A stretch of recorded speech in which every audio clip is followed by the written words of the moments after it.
Hey guys, welcome back to my channel, and this video is going to be about how to make friends in college.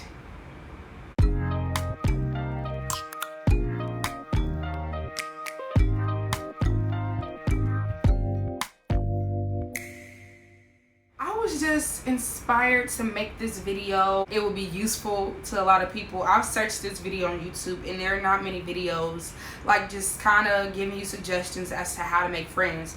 And even though it says like in college, this can very easily be applied to anywhere you go, just based off the advice that I'm going to give you today.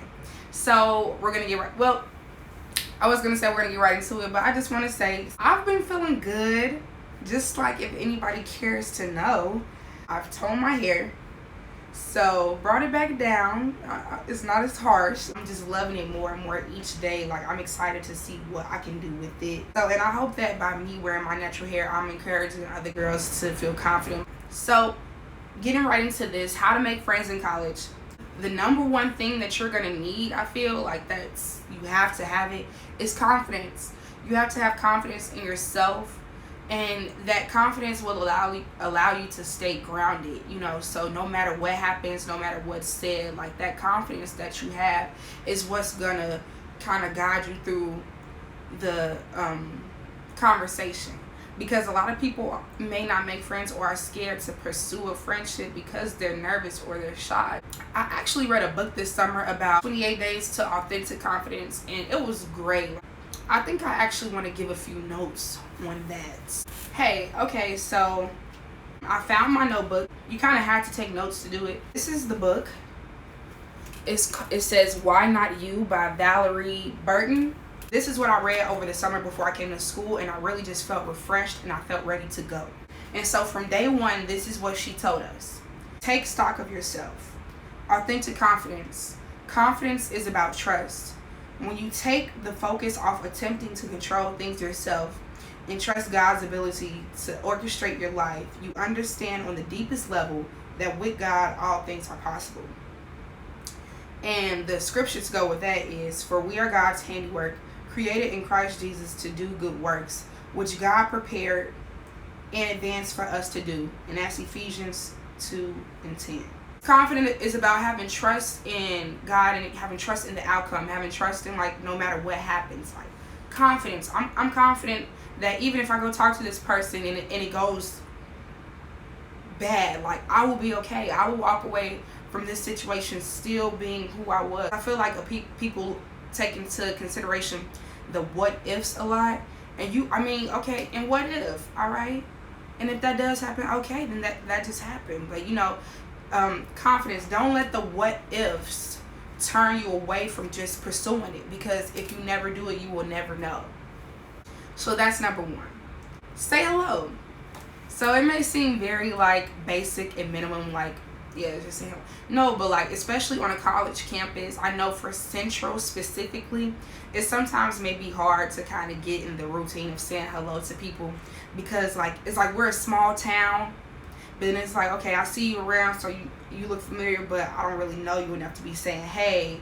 And then some people, some people you can say hey and then say hey back. Some people you can say hey and they be like, hey, like kind of thrown off that you're saying hey. So it can be discouraging because you don't know the outcome that you're going to get. But nothing bad can come from saying hello. Okay, they didn't say back, brush it off, continue. Say hey to the next person. Like, it's just a hey, it's just a hello, because you don't know what relationships you can make with people just from saying hello. Oh, hey girl, hey, what's up? How you doing?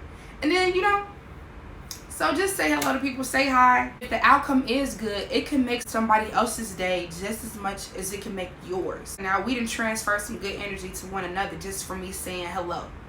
So just take that chance. Number 3 would be to smile and watch your energy. Now, I know it's not realistic to be walking around like just all happy all the time, like, yeah. Because sometimes you rush in class, sometimes you got stuff on your mind, sometimes you worried about what you got to do when you get out of class, what you got to do before you go to practice tonight, so I get it. But when I say watch your energy, I feel like you want to be mindful of the energy that you bring into a room. Like, when you come into a room, you want it to be refreshed. Like, hey, she's in the room. You know, I'm happy to see her. What energy are you bringing to people? You feel me? I don't see the benefit of walking into a space not ready to give your best. Send off that you're ready to talk, that you're open. Kind of goes back into this confidence, being ready, being willing. Because people can feel energy. And when you cut yourself off and when you kind of like, people can feel that. That's number 3. Number 4, dare yourself. Dare yourself. This is when it heavily pertains to college, but I'm pretty sure it can still pertain to adults and other circumstances. But dare yourself. So I done met some people just by going to sit with them randomly in the cab. Hey, is somebody sitting with you? You mind if I sit right here?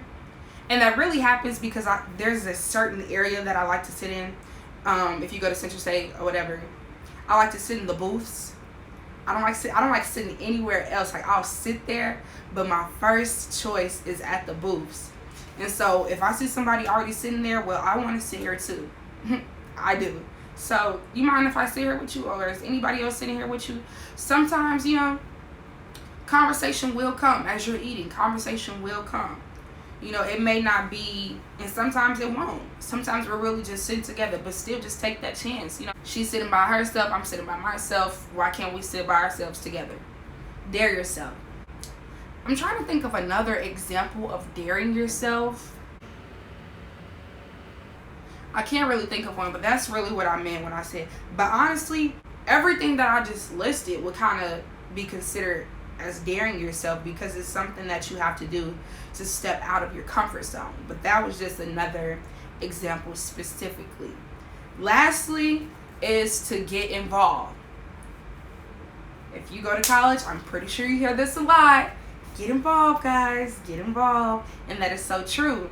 I got right into the school year and I did it. And that's how I met a lot of people, and that's how I still have people that I can say hello to, because I just put myself out there, And getting involved does not just mean joining organizations, but it also just means if you see something that you don't like, you do have the power to change it. So get involved that way.